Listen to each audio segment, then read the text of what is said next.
dont on dénonce l'impunité, c'est Amazon.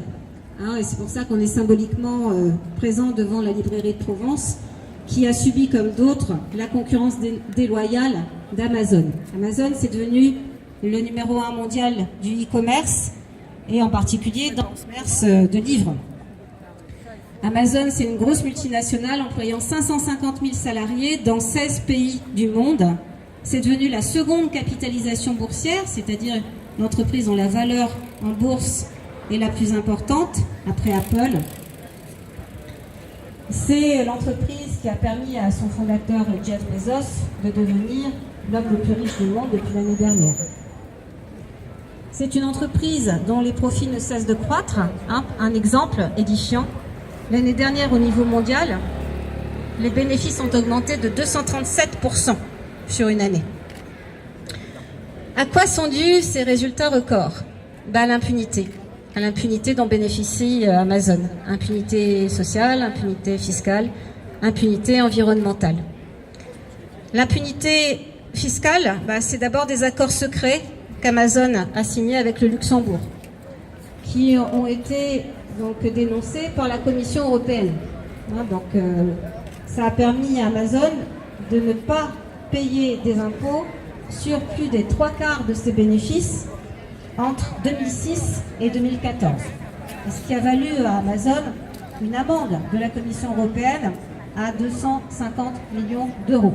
Donc au titre de cet avantage fiscal indu dont a bénéficié Amazon en négociant avec le duché du Luxembourg.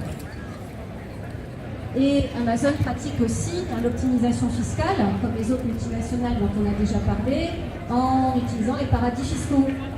Donc on a par exemple à Chypre, à Jersey, aux îles Vierges britanniques, des filiales où sont exportés une partie des profits pour minimiser l'imposition. En France, on estime à plus de la moitié du chiffre d'affaires qui est délocalisé, qui échappe du coup à l'imposition française. En 2012, la France a réclamé à ce titre un redressement de 252 millions d'euros pour la période 2006-2010.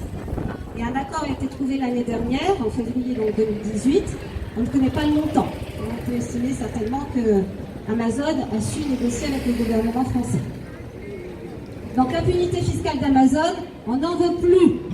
Cette impunité fiscale, c'est une concurrence déloyale pour les petits, en particulier pour les petites librairies. C'est de l'impôt qui n'entre pas dans les caisses de l'État, qui participe du coup au creusement du déficit public et qui justifie des mesures de rigueur pour toute la population, une casse des services publics en particulier. L'impunité dont Amazon bénéficie, c'est aussi l'impunité environnementale. Parce que, bien entendu, Amazon, c'est du commerce. Donc, qui dit commerce dit flux de transport. Et Amazon est devenue une plateforme où on peut trouver des produits venant notamment de Chine ou des États-Unis.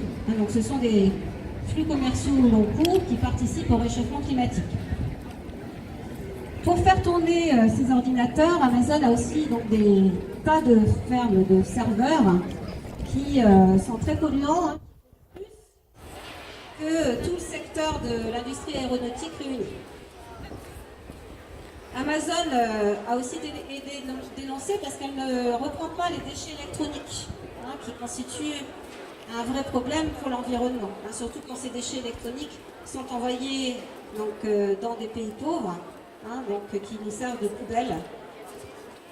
Et enfin, l'année dernière, on a pu, peut-être certains d'entre vous, vous avez vu l'enquête de Capital, montrant que plus de 3 millions de produits vendus par Amazon sont détruits, ou tout au moins ont été détruits l'année dernière.